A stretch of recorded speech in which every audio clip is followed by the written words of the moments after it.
வயிற்றுக்கு சாப்பாடு கொடுத்தா போதும். நதியிலே விழுந்த இலையென உனது ஒன்றும் சாப்பிடலையா நீங்க?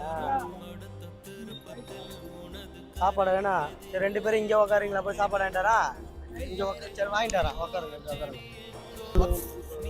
புளிசாக முடியும். புளிசாக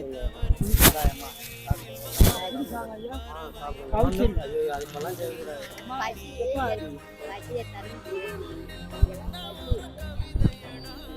காசும் கிடைச்சது அன்னைக்கு அங்கே வடலூர்ல தான் இருப்பான், அடிக்கடி வருவான். என்ன உதவி வேணாலும் கேளுங்க. சாப்பாடு வாங்கிட்டு போதும் சாப்பிட்டு எதுவும் வேணாம் ஐயா. சரிங்க. வயிற்றுக்கு சாப்பாடு கொடுத்தா போதும். வேணாம் சாப்பிடுங்க சாப்பிடுங்கம்மா. பார்த்துருக்கிறீங்களா? போயிட்டாரா ஐயா? போயிட்டாங்க.